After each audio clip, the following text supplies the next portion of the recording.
everyone, in this video I'm going to explain my midterm assignment for SLA and CLL, which includes theory, personal learning experiences, and reflection from my massive input challenge. In part A, I discussed the article The Power of Extensive Reading in Language Learning and Teaching by the Barefoot TEFL teachers. Extensive reading means reading a large amount of material for pleasure and general understanding instead of analyzing every word or grammar point. Here are the key characteristics. Learning choose their own reading materials. The focus is on meaning and enjoyment, not detailed analysis, and it's low pressure, relaxed, and more self-direct. The article explains several important benefits such as vocabulary growth, because learners encounter words naturally in context, reading fluency, higher motivations because they read materials they actually enjoy, and it also helps build cultural knowledge.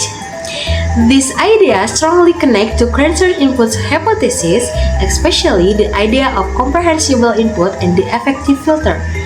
Extensive reading provides input that is meaningful, interesting, slightly and above the learner's level, and stress-free, exactly what Christian recommends for successful language acquisition. In part B, I relate to learning experiences to SLA theories. First, behaviorism appears when learning happens through repetition, imitation, and reinforcement. For example, hearing certain expressions repeatedly in gameplay, videos, and then naturally repeating them later. Second, the innate perspective and Crescent monitor model are very clear. Learning through videos, stories, and enjoyable media provides comprehensible input in a low-stress environment. When I reflect on my own output and self-correct that match the monitor hypothesis. Third, the interactionist approach appears in simulate conversation, interaction with ChatGPT, or even observing interaction in gameplay. This reflects Vygotski's ideas of scaffolding and the zone or proximal development, where communication helps push learning forward. Overall, these experiences show that language learning can happen naturally outside the classroom through meaningful interaction, authentic input, and activities we genuinely enjoy. In part C, I reflect on my first 3 weeks on the massive input challenge. Most of my activities involve listening and shadowing using YouTube videos and short TikTok clips. This provides natural real-life English input.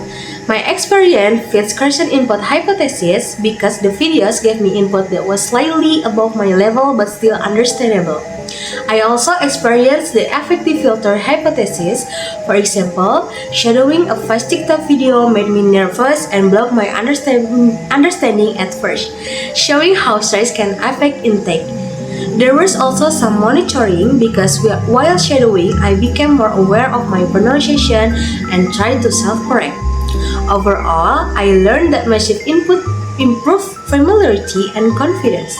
Even when the input feels challenging, it helps listening skills grow naturally without needing to understanding every single word. So that's the explanation of my SLA and CLL midterm assignment. I hope this video helps you understand my work and reflection. Thank you for watching!